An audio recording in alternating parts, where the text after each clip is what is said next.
Last class में हम discuss भी किए हैं, उसी पैटर्न का चलो क्वेश्चन देते हैं।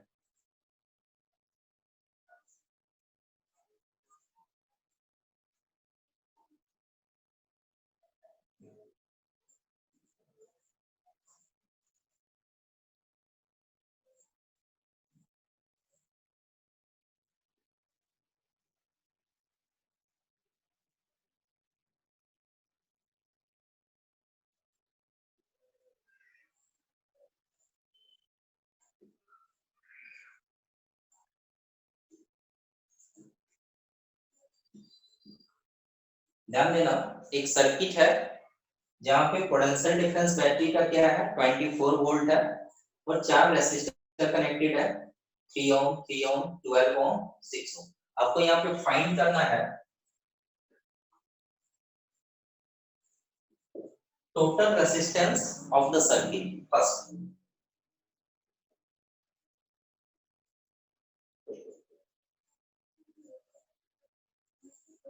या टोटल रेसिस्टेंस लिखते हैं। Second, current through 12 ohm resistor, इसके थ्रू करंट का वैल्यू कितना है ये दिखाना है। यहाँ पे करंट कितना होगा मे भी वो भी फाइंड करना होगा। फिर सेकंड क्वेश्चन है पोटेंशियल डिफरेंस अक्रॉस 3 ओम। ठीक है, हिंट ये दे देते हैं, ये करंट को आप आई एज्यूम कर देना, ये सपोज I1 है और ये क्या है I2। ये I नहीं भी लिखोगे चलेगा, I1 प्लस I2 करोगे तो यहाँ पे टोटल करंट आ जाएगा। ठीक है, तो 5 मिनट्स हम टाइम दे रहे हैं, ये क्वेश्चन आप बना के दिखाओगे, सॉल्व करके दिखाओगे। बन जाएगा कि हम बना दें? बन जाएगा। ठीक है, ट्राई इसको सॉल्व करो। ठीक है, लास्ट क्लास में इस तरह के क्वेश्चन जो बताए थे, देखते हैं कितना आप समझे हो, उस अनुसार से हम आगे बढ़ेंगे। बनाइए इसको।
सॉल्व हो गया सबका?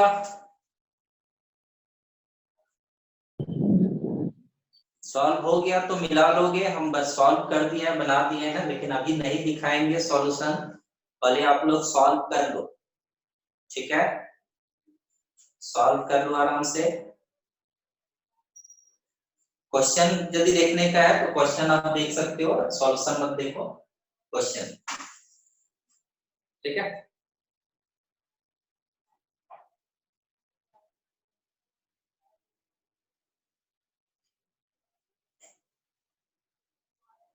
सॉल्व हो जाता है बोलोगे? आई थिंक अभी तक सॉल्व हो जाना चाहिए, बताओगे?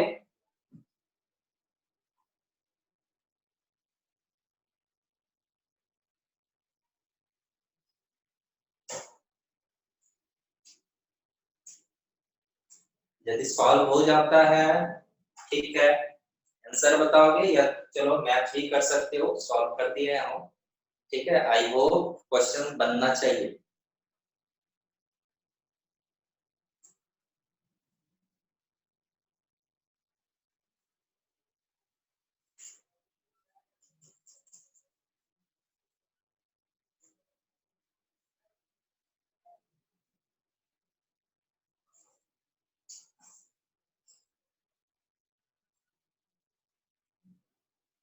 नहीं बन रहा है तो देखो, हम समझा दे रहे हैं। हाँ सर, नहीं बना हमसे। चलो ठीक है, कोई नहीं, ठीक है? इस तरह का और भी क्वेश्चन नेक्स्ट क्लास में हम लोग डिस्कस करेंगे। आज थ्योरी पोर्शन कंप्लीट करते हैं, या हम समझाते हैं, ठीक है? ऑल द हाँ स्टूडेंट, सर। ठीक है? यस। यस इसका सर। थोड़ा ध्यान देना, ठीक है? देखोगे इधर सब क्वेश्चन जो सॉल्व कर रहे थे, चलो कुछ पोर्शन बना है या फिर जितना भी बना हुआ है, ठीक है? अब देखो, आगे देखो, ठीक है? देखो ये ध्यान देना, पहला इस क्वेश्चन का फर्स्ट पार्ट क्या पूछा जा रहा है, टोटल रेसिस्टेंस। आई थिंक ये पार्ट सबका बन गया होगा। देखो यस। 12 ओम और ये 6 ओम, ये तो सीरीज में है, हम लोग बोल सकते हैं ये दोनों मिलके कितना होगा, 12 प्लस 6 कितना होगा, 18। मतलब हम बोल सकते हैं कि ये दोनों जो होगा वो 12 और 6 मिलके कितना रेसिस्टेंस क्रिएट करेगा, 18 ओम, है ना? फिर हाँ सर।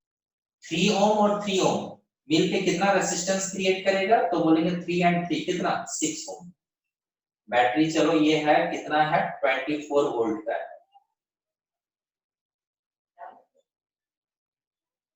अब दोनों मिलके 18, दोनों मिलके 6, 18 और 6 वही लिखे हैं आर एस, मतलब सीरीज कॉम्बिनेशन में है ये, 18 ओम है, ये भी सीरीज का कनेक्शन है, तो 3 प्लस 3 6। यहाँ पे एक अलग सिंबल यूज किए हुए हैं, क्या आर एस के साथ साथ डैश भी लगा दूं, इतनी सिंबल, ठीक है? इस सीरीज का और एक वैल्यू जो है, तो अब आप बोलोगे 18 और ये 6 जो है ये कैसा कॉम्बिनेशन रखता है, पैरेलल। तो पैरेलल कॉम्बिनेशन के लिए क्या करते हो, दो के लिए क्या करते हो, प्रोडक्ट बाय सम। तो यहाँ पे यस आप क्या, सर। आर टोटल लिख दिया, दैट इज रेसिस्टेंस टोटल। आप बोलोगे प्रोडक्ट, मतलब दोनों का प्रोडक्ट करोगे, this into this, this into this, फिर करोगे दिस प्लस दिस, 18 प्लस 6 कितना होगा, 24। तो कैंसिल होगा, 6 4 जा, है ना? फिर 2 से यदि आप कैंसिल करते हैं, 2 2 जा 4, 2 9 जा 18, तो final value 9/2, that is 4.5 ohm. Total resistance कितना है, 4.5 ओम, ठीक है? चलो आगे हाँ बढ़ते सर। हैं। करंट, करंट थ्रू 12 ओम, इस रेसिस्टर में करंट कितना है, तो चलो सर्किट में ही हम शो कर दिए, एज्यूम कर लेते हैं यहाँ पे करंट है I1, यहाँ पे करंट क्या है, I2। तो हम बोले हुए थे सीरीज कॉम्बिनेशन में हम लोग क्या करते हैं, सीरीज कॉम्बिनेशन में करंट के लिए हम लोग टोटल रेसिस्टेंस काउंट करते हैं, टोटल रेसिस्टेंस को ऐड करते हैं जो भी रहता है, और उसी के अनुसार करंट होगा। तो I इक्वल टू, चलो formula according to Ohm's law क्या होगा, I equal to V by R। तो हम बोलेंगे यहाँ पे जो करंट है, यहाँ पे आप खुद देख सकते हो, चलो ये जो है यहाँ पे आ चुका है I2, तो हम बोलेंगे यहाँ पे जो करंट है, तो I का वैल्यू क्या होगा, I2 का वैल्यू क्या होगा, I2 equal to V by R। तो V कितना है, तो डायरेक्टली ये कनेक्टेड है बैटरी से, कितना 24, तो बोलेंगे V 24, और R कितना होगा, R18 होगा। यहाँ पे गौर करने वाली बात है, लास्ट क्लास में भी हम समझाए हुए थे, क्वेश्चन भले पूछ रहा है 12 ओम, इसके थ्रू कितना करंट है, लेकिन हम लोग सीरीज कॉम्बिनेशन में टोटल रेसिस्टेंस को लेते हैं। इस पाथ में टोटल रेसिस्टेंस कितना है, 12 + 6 18, मतलब 18 ओम का रेसिस्टेंस क्रिएट किया जा रहा है, तो उसी के अकॉर्डिंग क्या होगा, करंट फ्लो करेगा। तो करंट का वैल्यू क्या होगा, I2 = V/R, मतलब 24 डिवाइडेड बाय 12 + 6, दोनों को ऐड की तो फाइनल जो भी वैल्यू आया 24/18 कैंसिल करोगे, आपका आएगा 1.3। ठीक है, अब देखो ध्यान देना, नेक्स्ट आपका पूछ रहा है पोटेंशियल डिफरेंस कितना होगा। मतलब यदि हम यहाँ पे क्या करेंगे, बैटरी वोल्ट मीटर यदि हम लोग कनेक्ट करते हैं, मान लो कि वोल्ट मीटर कनेक्ट करते हैं, यहाँ पे V1 रीडिंग होगा, तो यहाँ पे कितना पोटेंशियल डिफरेंस का रीडिंग होगा। तो पोटेंशियल डिफरेंस ओम्स लॉ के अनुसार क्या फॉर्मूला लगाते हो आप, V = IR, V = IR, Ohm's law according to Ohm's law I = V/R लिखते हो या V = IR। तो आप बोलोगे यहाँ पे V पोटेंशियल डिफरेंस, चलो V1 मान लेते हैं, तो V1 = होगा I करंट इनटू R। तो हम बोलेंगे करंट इसमें कितना जा रहा है, तो ये तो फाइंड करना पड़ेगा। I1 मान लेते हैं, तो ये भी फाइंड करना होगा, और पहले जैसा ही जैसा I2 को फाइंड किया, I1 भी फाइंड करना पड़ेगा। ठीक है, आपको करना ही होगा। तो आप क्या करते हो, I1 = क्या बोलोगे, V/R। तो इस पाथ में कितना करंट होगा, तो हम बोलेंगे पोटेंशियल डिफरेंस 24, ठीक है, और रेजिस्टेंस कितना 6, 24/6। ठीक है, करंट है, तो करंट का वैल्यू कितना है, 4 एम्पीयर। अब हम लोग बोलेंगे कि यहाँ पे पोटेंशियल डिफरेंस कितना है, तो बोलेंगे V = IR। तो I की जगह पे कितना I1, और रेजिस्टेंस कितना है 3, और I1 का वैल्यू कितना है, देखो I1 का वैल्यू जो आया हुआ है 4, तो बोलेंगे 4 × 3 दैट इज कितना है 12 वोल्ट, मतलब इसके अक्रॉस कितना है 12 वोल्ट। ठीक है, यही है। क्वेश्चन में कहीं यदि दिक्कत है तो पूछ लो, कहीं को कहीं डाउट यदि है तो देख लीजिए, पूछ लीजिए।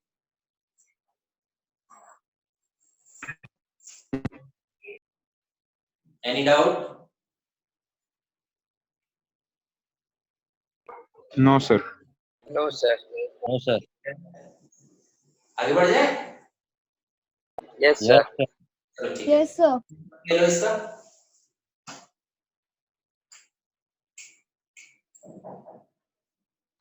Okay sir. ठीक, देखो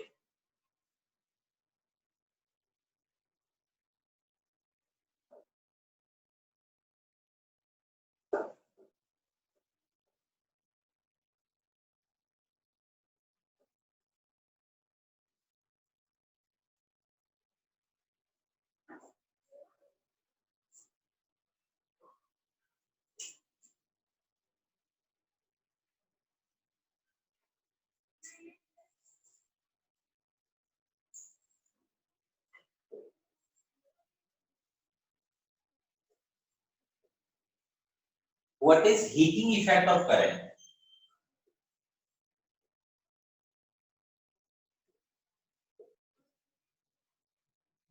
Derive the expression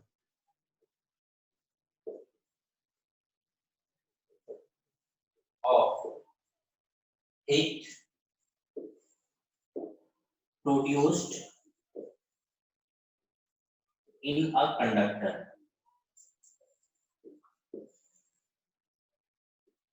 देखोगे, ध्यान देना,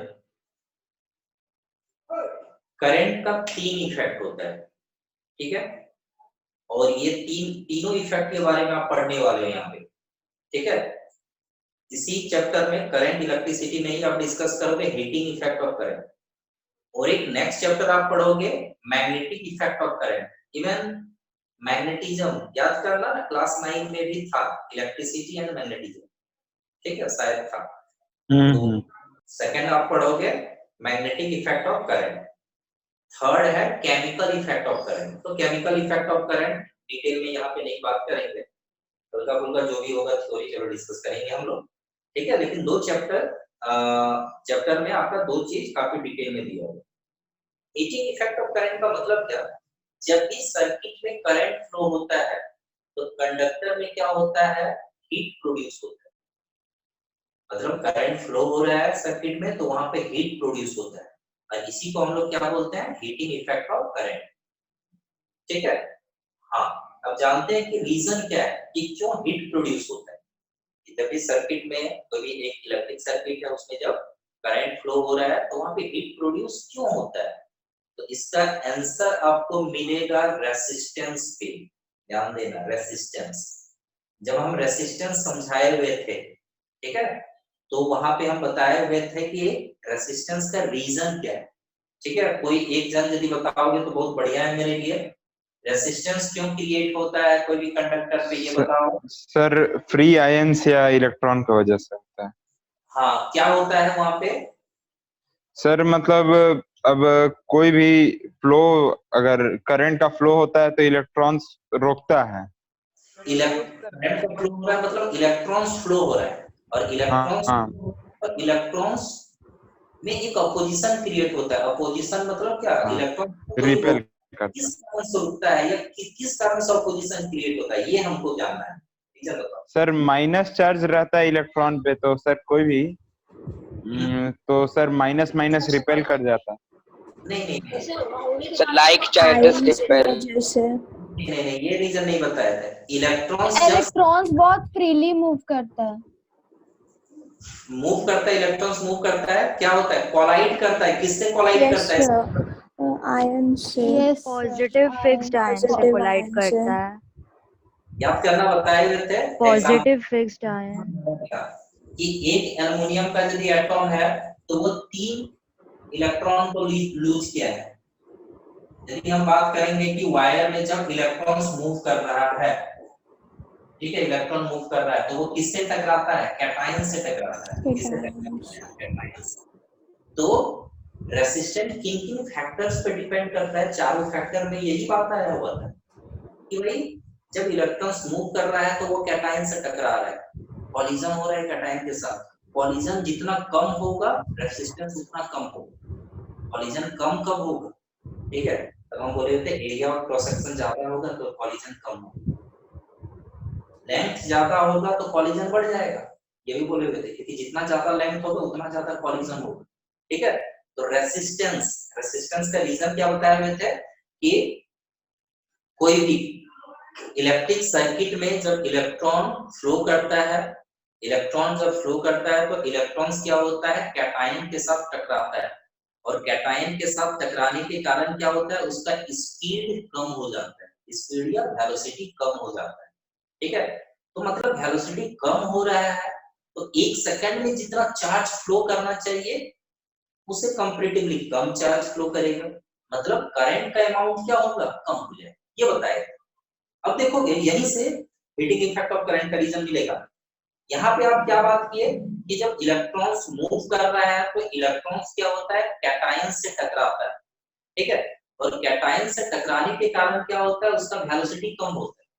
अब जब वेलोसिटी कम हुआ तो कोई भी ऑब्जेक्ट का जब वेलोसिटी कम होता है तो उसका काइनेटिक एनर्जी भी कम हो गया, क्योंकि याद करना काइनेटिक एनर्जी का फॉर्मूला क्या है, kinetic energy equal to half mv², यही फॉर्मूला है ना, kinetic energy equal to yes half. Sir.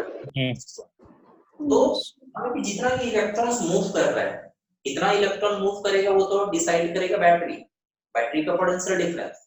तो जितना भी इलेक्ट्रॉन्स मूव कर रहा है उसका हर इलेक्ट्रॉन्स का मान लो कि कुछ उसका वेलोसिटी जो कम हुआ है।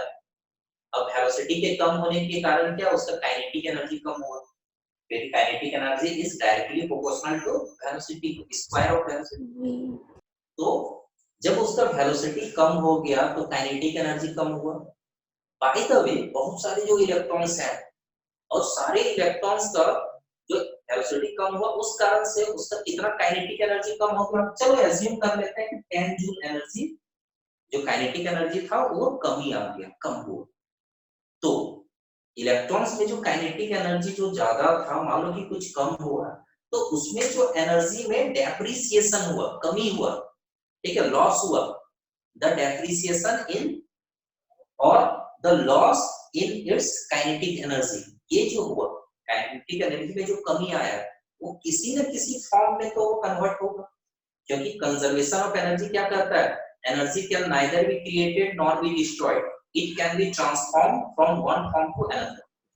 कंजर्वेशन ऑफ एनर्जी क्या कहता है कि एनर्जी को ना हम बना सकते हैं ना तो खत्म कर सकते हैं, हमेशा क्या होता है एनर्जी एक फॉर्म से दूसरे फॉर्म में वो ट्रांसफॉर्म होता है, तो कन्वर्ट होता है।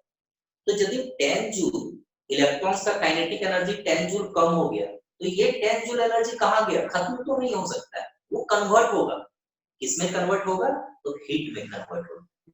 इसलिए जब भी सर्किट में करंट फ्लो होता है तो क्या होता है, वहां पे हीट भी प्रोड्यूस होता है, इसी को हम लोग क्या बोलते हैं, हीटिंग इफेक्ट ऑफ करंट। ठीक है, क्लियर है, किन्हीं को कोई दिक्कत? नो ठीक है, तो heating, what is heating effect of current, whenever current flows through the circuit there produces some heat in the circuit, this effect or this phenomena is known as heating effect of current।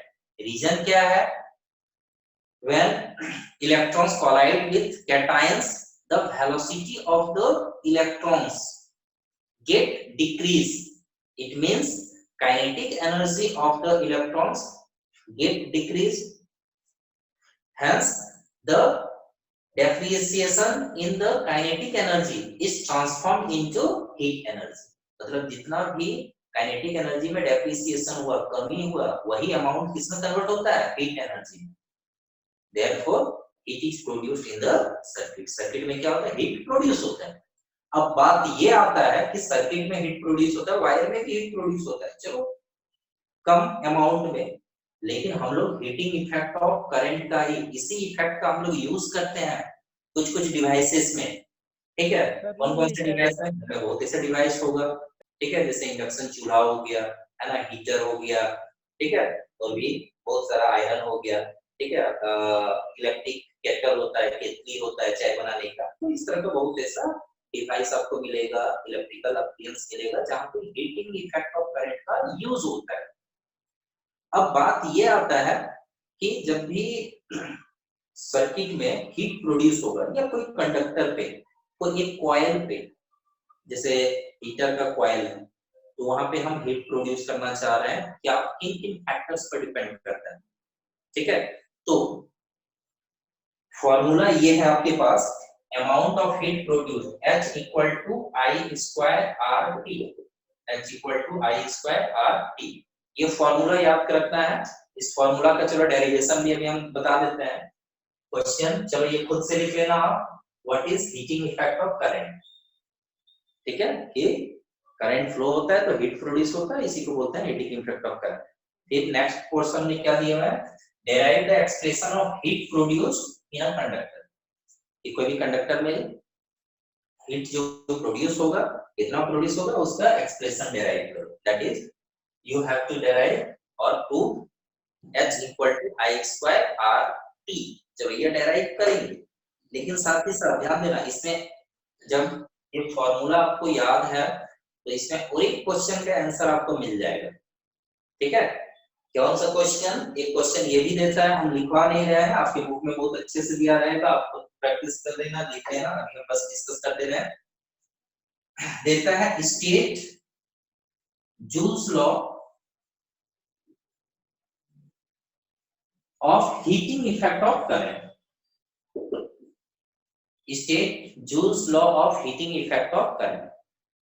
मतलब Joule's law क्या है, उसमें heating effect of current के बारे में क्या बोल रहे हैं, तो देखो स्टेटमेंट क्या है। एक तो यही कि जब भी करंट फ्लो होता है तो हीट प्रोड्यूस होता है, और हीट का अमाउंट क्या होता है, फर्स्ट स्टेटमेंट ये है, amount of heat is directly proportional to square of the current. Second statement है, amount of heat is directly proportional to resistance of the conductor, and third point है, amount of heat is directly proportional to time duration through which current flows। I repeat, state Joule's law of heating। ठीक है, of heating effect of current का आप statement दो। ठीक है, तो आप क्या लिखोगे, Joule's law of heating effect of current states that whenever current flows through the circuit, heat is produced, and the amount of heat produced is, first statement, amount of heat produced is directly proportional to square of the current. Second लिखोगे, amount of heat produced is directly proportional to resistance of the conductor, and amount of heat produced is directly proportional to time duration through which current flows. ठीक है, ये है।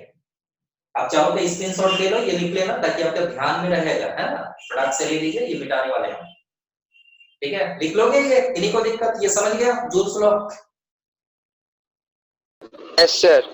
Yes sir. लिख लेना जरूर। ठीक है, हम सीधे इसके डेरिवेशन पे आते हैं। ठीक है, स्क्रीनशॉट ले लिया होंगे आई थिंक। चलो देखो आगे।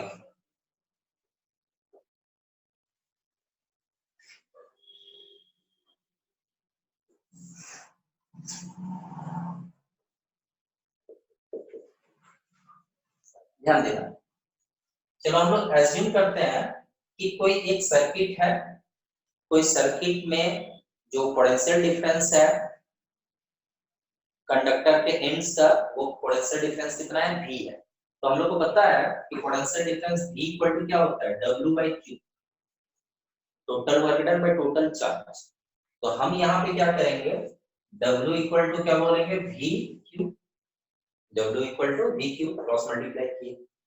अब देखो हमारे पास ये भी है कि जैसे कोई सर्किट यहाँ पे जैसे डिस्कशन किए कि V वोल्ट का बैटरी है, ठीक है, चलो लोड हो सकता है, करंट I, ठीक है, कि यहाँ पे जितना भी इलेक्ट्रॉन्स को मूव करा रहा है बैटरी, और इलेक्ट्रॉन्स जब मूव हो रहा है तो इलेक्ट्रॉन्स को मूव कराने के लिए जितना वर्क डन हो रहा है, मतलब कि 10 जूल वर्क हो रहा है, तो W 10 जूल बोलेंगे, और 10 जूल जब वर्क हो रहा है मतलब 10 जूल एनर्जी यूटिलाइज हो रहा है। ठीक है, तो हम बोलेंगे W इक्वल टू VQ। अब ओम्स लॉ के अनुसार, by Ohm's law, V equal to क्या होता है, IR। तो हम लोग V के जगह पे हम पुट करेंगे कि पोटेंशियल डिफरेंस का वैल्यू क्या होगा, I इनटू R। R किसका, रेजिस्टेंस कंडक्टर का।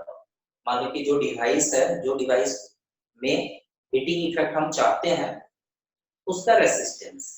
ठीक है, तो हम बोलेंगे V equal to IR, Q को जो एज छोड़ लेते हैं, फिर Q के बदले में हम लोग क्या लिखेंगे, देखो आपके पता है करंट का फॉर्मूला क्या था, I equal to Q by T। Q equal to क्या लिखेंगे, देखो IT। Q इक्वल टू क्या लिखोगे, IT। तो ये तो पूरे का प्रोडक्ट है, I इंटू I क्या दे देगा, I स्क्वायर, R भी है और T भी। तो टोटल वर्क डन कितना होता है, I स्क्वायर RT।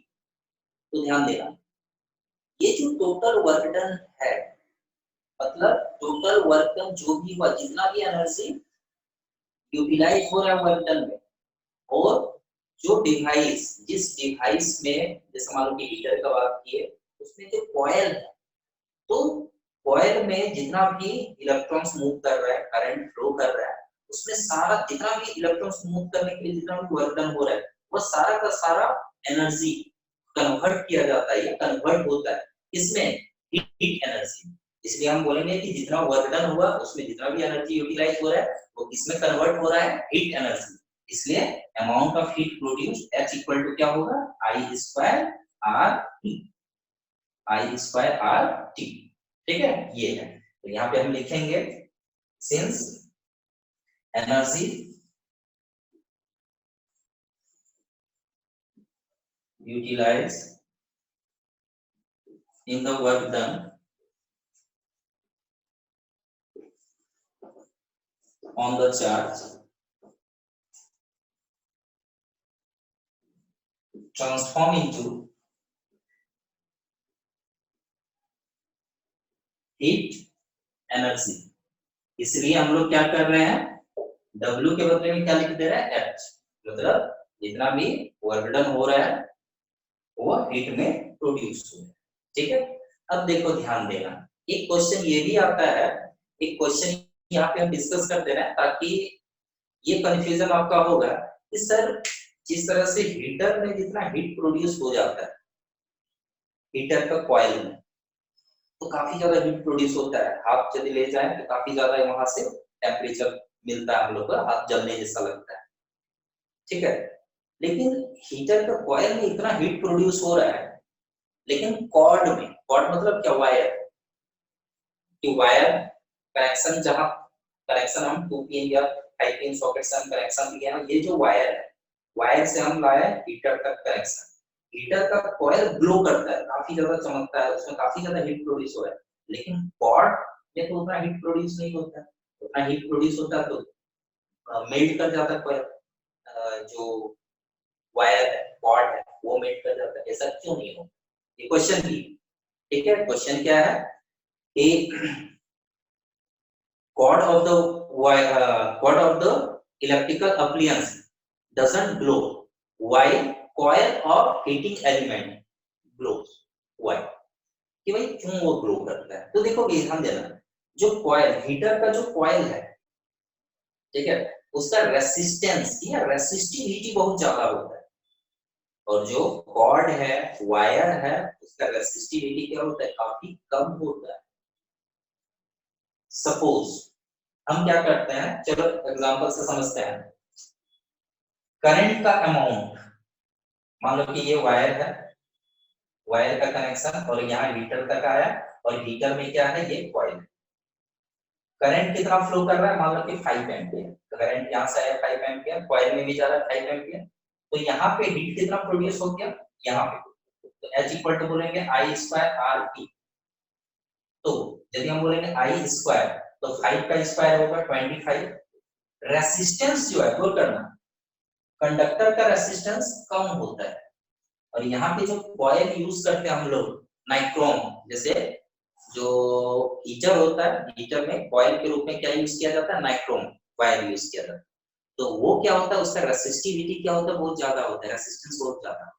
तो कंपेयर यदि हम लोग करें, एक डाटा से समझा रहे हैं, क्या होता है, ऐसे ही रियलिस्टिक नहीं, ऐसे एग्जांपल लेके समझा रहे हैं। मान लो कि इस कॉइल के लिए रेसिस्टेंस, मान लो कि यदि 25 ओम या 20 ओम, इसका रेसिस्टेंस कितना है, मात्र 1 ओम, तो हम बोलेंगे 1 सेकंड के लिए यदि हम लोग देखें, 1 सेकंड में कितना हीट प्रोड्यूस होगा, तो हम बोलेंगे I स्क्वायर, 5 का स्क्वायर हुआ 25 इनटू रेसिस्टेंस 1 इनटू टाइम 1, मतलब कितना हीट प्रोड्यूस हो रहा है, 25 joule.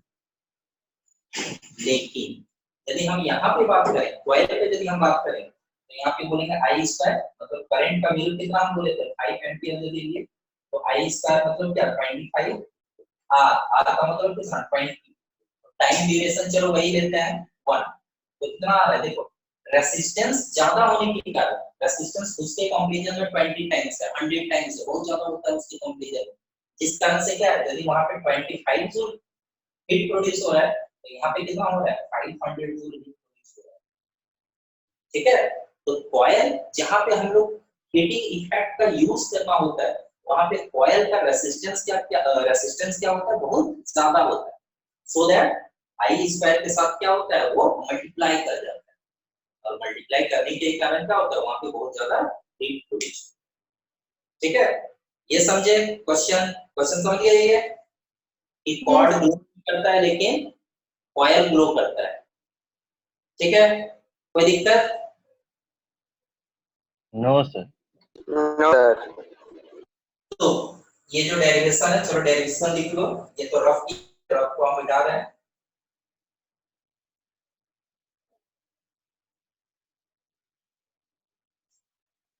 Let W be the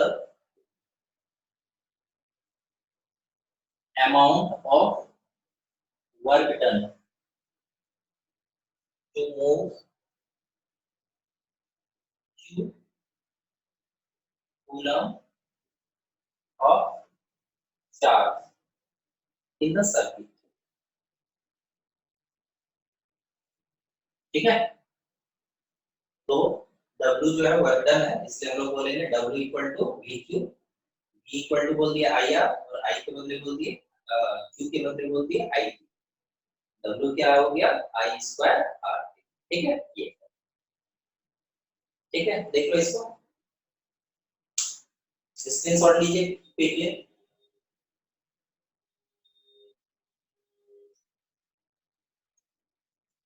सुमन जुड़ रहे हो जी? सुमन बीएम सेंटर से सुमन है?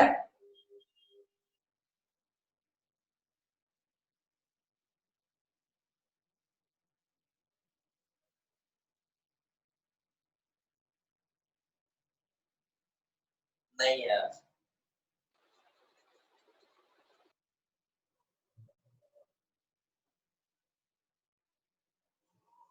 मिटा देंगे? सर हो गया सर। हो गया ना? Yes sir.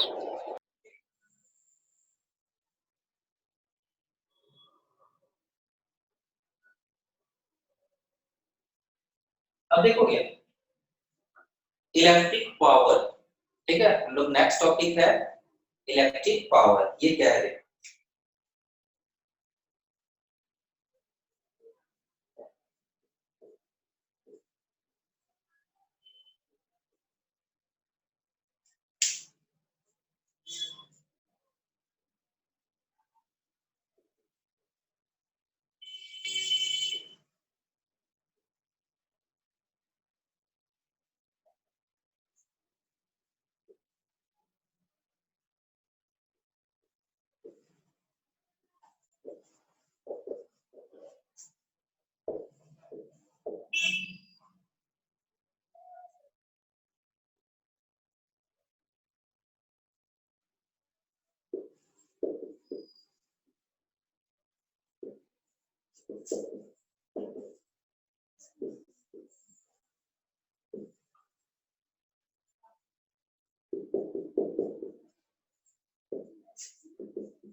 ध्यान देना पावर,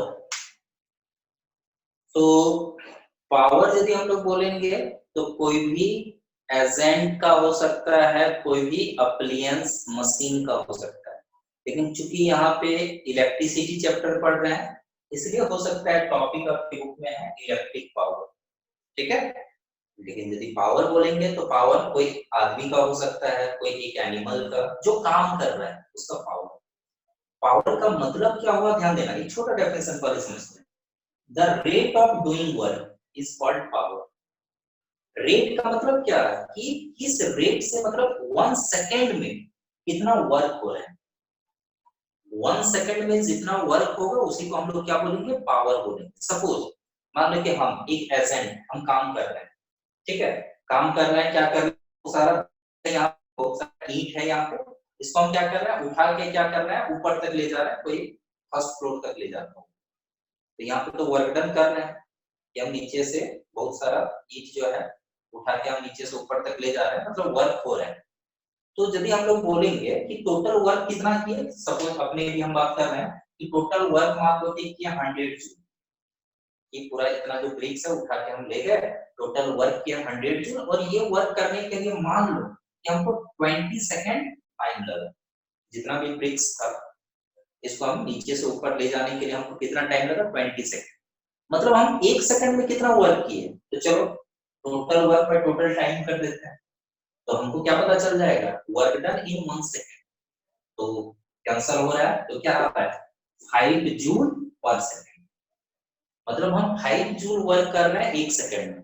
किस रेट से वर्क किए, पर सेकंड 5 जूल का वर्क कर रहे हैं, 5 जूल वर्क कर रहे हैं, तो इसी को हम लोग क्या बोलेंगे, पावर बोलेंगे, ठीक है। तो यही लिखे हुए हैं, the rate of doing work, the rate of doing work, कि 1 सेकंड में जितना वर्क होगा उसी को क्या बोलेंगे, पावर बोलेंगे। और जूल पर सेकंड को ही हम लोग क्या करते हैं, एक नया सिंबल या नया यूनिट लिया गया है, क्या है, वाट। ठीक है, एक साइंटिस्ट के ऑनर पे ही है, ये जूल भी था। ठीक है, तो 5 वाट, जब भी हम बोल रहे हैं कि 5 वाट मेरा पावर है, मतलब 5 जूल वर्क कर रहे हैं 1 सेकंड।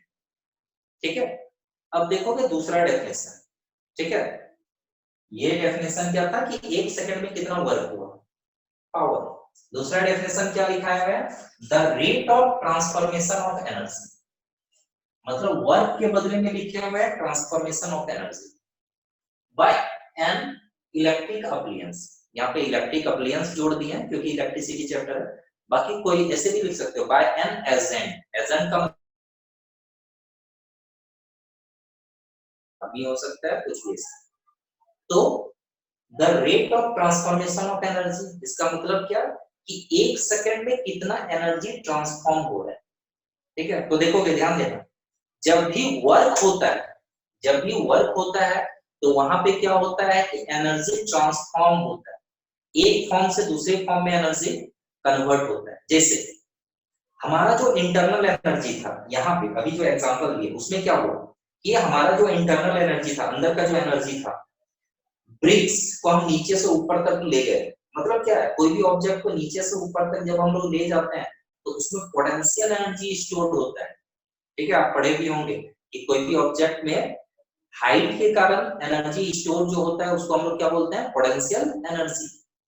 तो हम बोलेंगे कि हम क्या किए, बहुत सारे ब्रिक्स को नीचे से ऊपर तक हम मान लो कि लिफ्ट कर रहे हैं, उठा रहे हैं, मतलब 100 जूल एनर्जी कन्वर्ट किया। हमारा 100 जूल एनर्जी जो है वो कम हुआ और ब्रिक्स में 100 जूल एनर्जी बढ़ गया। और किसमें, हमारा इंटरनल एनर्जी किसमें कन्वर्ट हुआ, पोटेंशियल एनर्जी में। मतलब ब्रिक्स को जब हम ऊपर ले जाके रख दिए, मतलब ब्रिक्स के पास कौन सा एनर्जी आ गया, पोटेंशियल एनर्जी। मतलब 1 सेकंड में कितना एनर्जी ट्रांसफॉर्म हुआ, तो हम बोलेंगे 100 जूल हुआ 20 सेकंड में, कैंसिल किए तो पता चला 5 जूल एनर्जी ट्रांसफॉर्म हो रहा है 1 सेकंड में। तो यहाँ पे जो वर्क हम लोग जब भी करते हैं तो वर्क का मतलब क्या होता है कि वर्क का मतलब ट्रांसफॉर्मेशन ऑफ एनर्जी। तो हम लोग ये भी बोल सकते हैं कि 1 सेकंड में जो वर्क करते हैं ये बोले पावर के लिए, या फिर बोलेंगे कि 1 सेकंड में कितना एनर्जी ट्रांसफॉर्म हो रहा है, तो इसको भी हम लोग क्या बोलेंगे, पावर बोलेंगे। इसलिए क्या लिखे हुए हैं, the rate of transformation of energy, rate of transformation of energy, rate का मतलब क्या, इन 1 second, transformation of energy by an electric appliance in 1 second is called electric power। ठीक है, मतलब ध्यान देना, जो आप बोलते हो कि एक एलईडी बल्ब हमको चाहिए 10 वाट का, जैसे यहाँ पे एग्जांपल है 5 वाट का, तो यदि आप बोल रहे हैं कि 10 वाट का एलईडी बल्ब चाहिए, मतलब क्या, 10 वाट का मतलब क्या हुआ, 10 जूल पर सेकंड। मतलब किस रेट से, यहाँ पे आप 10 वाट जो बोल रहे हो बल्ब के लिए, एक्चुअल में बल्ब का पावर है। पावर है मतलब क्या, 1 सेकंड में वो 10 जूल वर्क कर रहा है। क्या वर्क कर रहा है भाई, तो 1 सेकंड में 10 जूल इलेक्ट्रिकल एनर्जी को लाइट एनर्जी में कन्वर्ट कर रहा है। एलईडी बल्ब है, हीट बहुत कम प्रोड्यूस होता है, चलो आप हीट को भी इन्वॉल्व कर सकते हो। आप बोलोगे कि हीट और लाइट एनर्जी में कन्वर्ट कर रहा है। एलईडी बल्ब करता क्या है, इलेक्ट्रिक एनर्जी देता है और उसको किसमें कन्वर्ट करता है, हीट एंड लाइट एनर्जी। किस रेट से करता है, 10 जूल पर सेकंड, मतलब 1 सेकंड में 10 इलेक्ट्रिक एनर्जी लिया, लाइट एंड हीट में कन्वर्ट किया। 2 सेकंड यदि वो ग्लो करेगा तो 10 और 10 20 जूल चाहिए होगी। ठीक है, तो यहाँ तक समझ गए, में किन्हीं को दिक्कत बोलोगे, पावर का डेफिनेशन समझ गए हो। Yes sir. ठीक है, तो पावर का मतलब क्या, the rate of doing work और the rate of transformation of energy, कि 1 सेकंड में कितना एनर्जी ट्रांसफॉर्म हो रहा है। ट्रांसफॉर्मेशन मतलब क्या, कन्वर्जन, कितना एनर्जी कन्वर्ट हो, उसी को हम लोग क्या बोलते हैं, पावर। रखना है कि पावर जो है ये स्केलर क्वांटिटी है, इसका एसआई यूनिट क्या है, वाट। तो फॉर्मूला जो आपका आएगा, जैसे अभी हम समझा रहे थे, पावर का फॉर्मूला क्या होगा, टोटल लिख देते हैं हम यहाँ पे, power equal to work done by time. साथ ही साथ क्वेश्चन आपका ये भी दे सकता है कि कोई डिवाइस जो है 10 सेकंड में इतना एनर्जी को इलेक्ट्रिकल से इतना लाइट में कन्वर्ट किया, मतलब एनर्जी को ट्रांसफॉर्म किया, ये एनर्जी कंज्यूम किया, ऐसा लिख देते हैं कंज्यूम किया, कंज्यूम कंजप्शन नहीं होता है क्योंकि एनर्जी कभी खत्म नहीं होती, ठीक है। तो वर्क डन जितना होता है उतना एनर्जी ट्रांसफॉर्मेशन होता है, तो यहाँ पे ये भी लिख सकते हो एनर्जी ट्रांसफॉर्म, एनर्जी ट्रांसफॉर्म,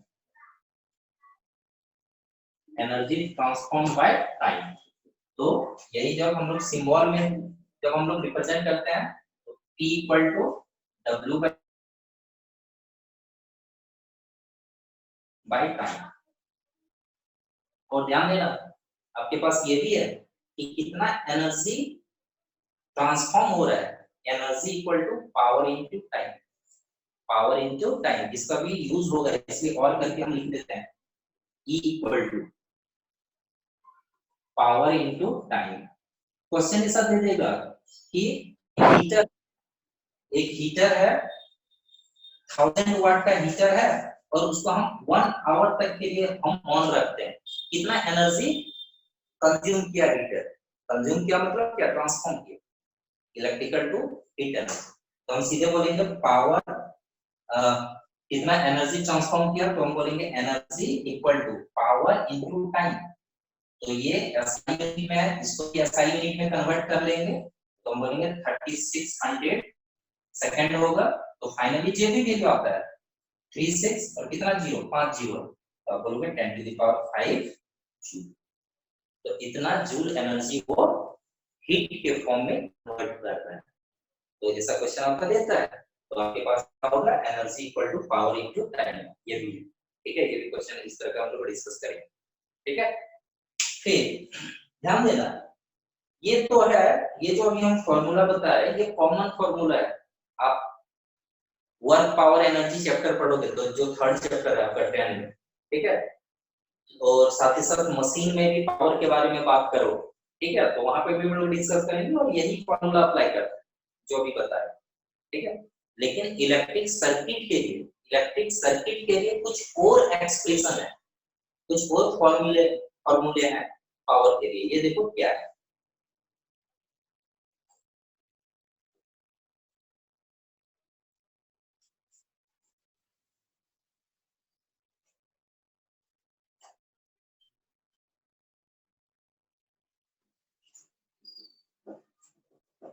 कुछ और एक्सप्रेशन में क्या क्या होगा देखोगे, P equal to I square R, power equal to I square into R, current का स्क्वायर इंटू R, या इसका और एक फॉर्मूला है P equal to V square by R, और एक फॉर्मूला है, 3 फॉर्मूला है I इंटू V, ये 3 फॉर्मूला, ये 3 फॉर्मूला कहां से आया है, चलो हम डेराइव भी कर देते हैं, फाइंड करके भी दिखा देते हैं, ठीक है। यहाँ तक आप कॉपी कर लो, स्क्रीनशॉट ले लो, फिर हम आगे बताते हैं ये कहां से आया है फॉर्मूला, ठीक है। इसमें यदि किसी को पूछने का है तो देख लो, पूछ सकते हो क्योंकि मिटा देंगे, स्क्रीनशॉट ले लो उसके बाद। Any doubt in this topic of power? No ठीक, स्क्रीनशॉट लीजिए इसका।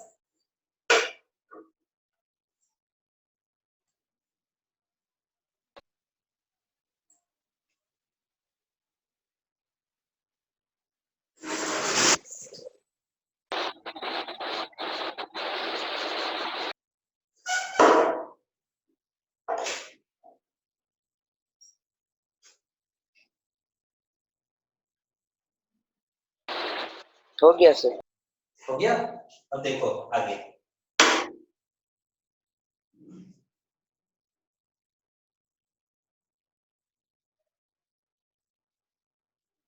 इसका प्रूफ में आते हैं हम लोग।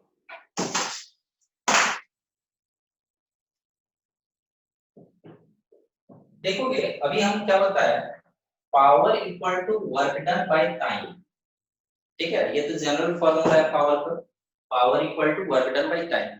और याद करना वर्क डन का फॉर्मूला आप डेराइव किए H equal to I square RT, वहां पे जो हीट प्रोड्यूस्ड का जो फॉर्मूला डेराइव किया आई स्क्वायर आर टी, ये हीट प्रोड्यूस्ड जो आप लिखे वो एक्चुअल में एच क्या था, डब्ल्यू था। तो हम लोग बोल सकते हैं ना, ये जो डब्ल्यू वर्क डन का वैल्यू कितना होगा, आई स्क्वायर आर टी। तो डब्ल्यू की जगह पे लिखे क्या, I square R T divided by T. ये कैंसिल होगा, टी टी कैंसिल होगा, तो आपके पास क्या आ गया देखो तो, P equal to I square R. ये एक फॉर्मूला है, वही लिखे हैं, P equal to I square R. ठीक है, तो सर्किट के लिए, इलेक्ट्रिक सर्किट में आपको जरूरत पड़ेगा, वहां पे करंट देगा, रेसिस्टेंस देगा, ऐसा जब कंडीशन रहेगा तो आप क्या करोगे, पावर कैसे निकालोगे, power equal to I square R. ठीक है, चलो देखते हैं, ये फॉर्मूला भी है और एक फॉर्मूला है, ये क्यों है, कैसे है। ठीक है, देखो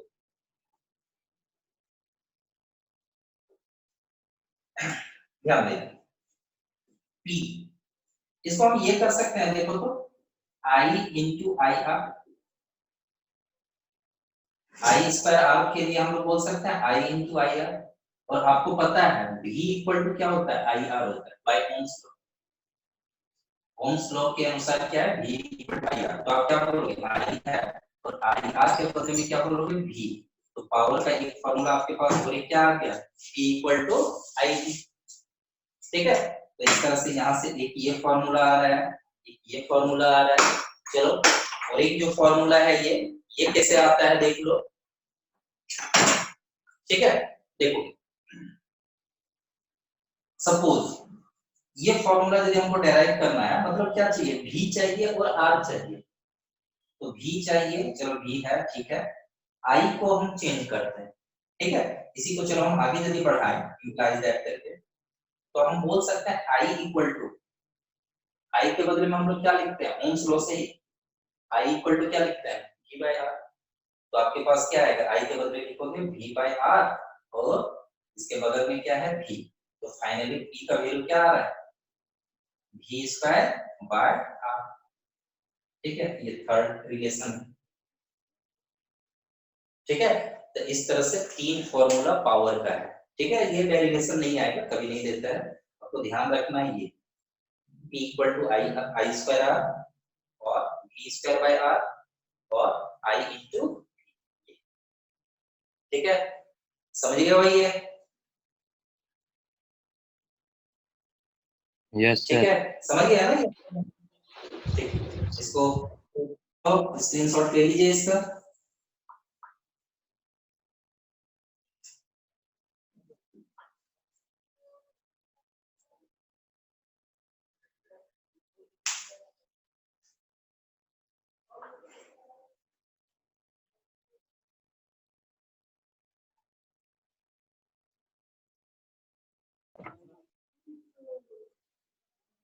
हो गया ना, मिटा है। Yes sir. देखोगे एक छोटा सा टॉपिक है, तो इसको भी कंप्लीट कर ही लेते हैं। उसके बाद नेक्स्ट डे हम लोग डिस्कशन करेंगे क्या, कुछ रीजनिंग बेस्ड क्वेश्चन। जैसे हम लोग जो हाउस होल्ड घर में जितने भी अप्लायंस लगाते हैं उसको पैरेलली कंबाइन करते हैं, अप्लायंस को पैरेलल कॉम्बिनेशन करते हैं, क्यों, क्या बेनिफिट है, सीरीज कॉम्बिनेशन का क्या डिमेरिट वाला। ठीक है, इस तरह से और भी कई रीजनिंग बेस्ड क्वेश्चन होंगे, वो हम लोग डिस्कस करेंगे और साथ ही साथ न्यूमेरिकल्स का प्रैक्टिस करेंगे। इसलिए मार्केट अभी खुल रहा है, स्टेशनरी बुक वगैरह दुकान खुल रहा है, तो जो बुक खरीदे नहीं हो तो वो आप खरीद लें, और नहीं खरीद पाते हो, बाय द वे अभी सिचुएशन जैसा है, कोशिश करना कि किसी से व्हाट्सएप आप मान लो कि मंगा लेते हो, या फिर आपका श्रीवास्तव क्लासेस के ऐप में वो अपलोड हो ही जाएगा। ठीक है, हम करवा देंगे, तो उसको बुक रहेगा तो सारा क्वेश्चंस आप देख पाओगे, सामने रहेगा, वही है। ठीक है, तो देखोगे एक लास्ट टॉपिक है कॉमर्शियल यूनिट ऑफ एनर्जी।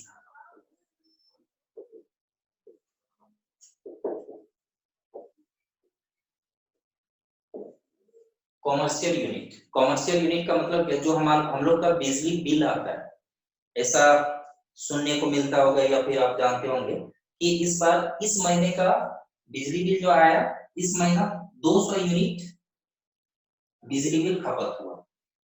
और यदि 6 रुपया का यदि रेट है, सपोज क्या रेट है हमको उतना अच्छे से नहीं पता है, यदि 1 यूनिट का 6 रुपया लग रहा है, ठीक है, पहले का रेट ये था, तो कितना बिजली बिल आपको पे करना होगा? 200 यूनिट आप कंज्यूम किए वो बिजली, तो 200 into 6 कितना आएगा? 1200 रुपये। अब देखना जो मीटर लगाया गया है, इलेक्ट्रिक मीटर लगाया गया है, उसमें यूनिट लिखा था। यूनिट किसको बोलते हैं? किलोवाट आवर, ऐसे लिखा है KWH, किलोवाट आवर को ही यूनिट बोलते हैं, ठीक है। तो 1 यूनिट जो है वो कॉमर्शियल यूनिट है, एनर्जी का, एनर्जी एक बड़ा यूनिट के रूप में हम लोग यूज करते हैं। और 1 यूनिट का मतलब क्या? 1 किलोवाट आवर।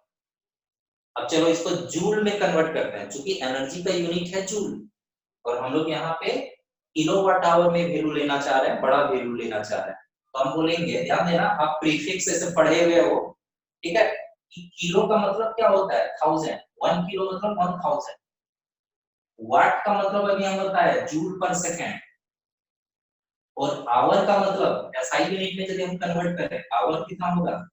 3600 सेकंड, इसको भी सेकंड में कन्वर्ट करें तो देखो ये क्या होगा? सेकंड सेकंड कैंसिल होगा, तो ये जूल में तो कन्वर्ट हो गया। क्या वैल्यू आ रहा है देख लो, 36 और 3 2 5 5 जीरो।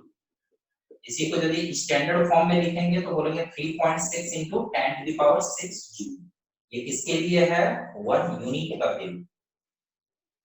मतलब जब भी आप बोलते हो कि 1 यूनिट बिजली इलेक्ट्रिसिटी कंज्यूम किए आप अपने घर में, इसका मतलब कितना जूल एनर्जी कंज्यूम किए? 3.6 into 10 to the power 6, ठीक है। ये चूंकि कॉमर्शियल यूनिट इसलिए आपको जानना है कि बहुत ऐसा जो एनर्जी आप फाइंड करोगे, ठीक है, कि हम अपने घर में 2 हीटर चलाते हैं, 2 फैन चलाते हैं, बल्ब 5 है, एक टीवी है, कितना एनर्जी कंज्यूम कर रहे हैं एक महीने, तो वहां पे जो एनर्जी कंजम्पशन का लिखेंगे हम लोग यूनिट में लिखेंगे। इससे पता होना चाहिए कि यूनिट क्या है, जूल क्या है, ठीक है। ये कॉमर्शियल यूनिट क्लियर है? ये एनी डाउट? Yes sir. बताओ कहाँ दिक्कत है? No sir. ठीक है, तो नेक्स्ट क्लास में यहाँ से कंटिन्यू करेंगे।